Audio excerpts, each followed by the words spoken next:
ബിജെപിയുടെ Vattiyoorkavu police station മാർച്ചിൽ BJP നേതാവ് ആർ ശ്രീലേഖയെ കൂടി പ്രതിയേർത്തു.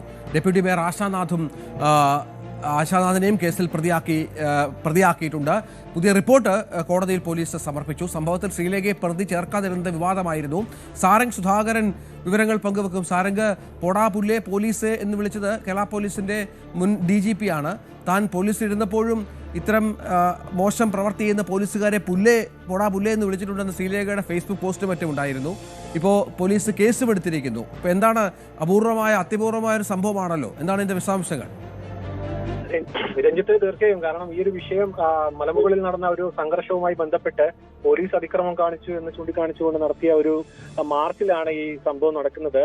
വട്ടിയൂർക്കാവ് പോലീസ് സ്റ്റേഷനിലേക്ക് നടത്തിയ മാർച്ചിൽ പോലീസിനെതിരെ DGP തന്നെ മുദ്രാവാക്യം മുഴക്കുക, മുൻ DGP തന്നെ മുദ്രാവാക്യം മുഴക്കുക എന്ന തരത്തിലുള്ളൊരു കൗതുകകരമായ കാര്യം കൂടി ഇതിലുണ്ട്. ഇതിൽ പ്രധാനമായി പറയുന്നത് ഈ ഒരു പ്രതിഷേധം, ഈ സമരം ഉദ്ഘാടനം ചെയ്തത് ആർ ശ്രീലേഖയായിരുന്നു. പിന്നെ അതിൽ ഈ ഒരു കോർപ്പറേഷൻ ഡെപ്യൂട്ടി മേയറായിട്ടുള്ള ആശാനാഥ് അടക്കം പങ്കെടുത്തു എന്നതാണ്.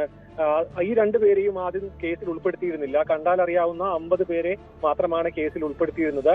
പക്ഷെ പിന്നീട് VK പ്രശാന്ത് അടക്കം ഈ കാര്യം ചൂണ്ടിക്കാണിച്ചുകൊണ്ട് പരാതി നൽകുകയും അത് വലിയ വിവാദമാവുകയും ചെയ്തതോടുകൂടിയാണ് ഇപ്പോൾ ഇത്തരത്തിലൊരു നീക്കം പോലീസിന്റെ ഭാഗത്തു നിന്നുണ്ടാകുന്നത്. ശ്രീലേഖയും കൂടി കേസിൽ ഉൾപ്പെടുത്തിയിരിക്കുന്നത്. ഈ ഒരു പ്രശ്നവുമായി ബന്ധപ്പെട്ട് മലമുകളിൽ നടന്ന ഒരു വിഷയവുമായി ബന്ധപ്പെട്ട് വലിയ രീതിയിലുള്ള പ്രക്ഷോഭങ്ങൾ അടക്കം പോലീസിനെതിരെ ഈ BJP നേതൃത്വം നടത്തിയിരുന്നു. അതിന്റെ ഭാഗമായിട്ടായിരുന്നു ഈ മാർച്ച് അടക്കം സംഘടിപ്പിച്ചത്. അത് ഉദ്ഘാടനം ചെയ്തതും പ്രതിഷേധ പരിപാടിയിൽ പങ്കെടുക്കുകയും ചെയ്തിരുന്നു.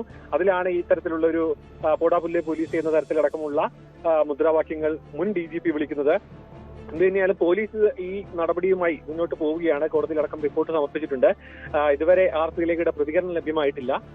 എന്ത് തന്നെയായാലും കേരള ചരിത്രത്തിൽ തന്നെ ഒരു കൗതുകകരമായ ഒരു സംഭവമാണ് ഇപ്പോൾ നടന്നിട്ടുള്ളത്. രഞ്ജിത്ത്. സാരംഗ് സുധാകരൻ വിവരങ്ങൾ പങ്കുവച്ചു.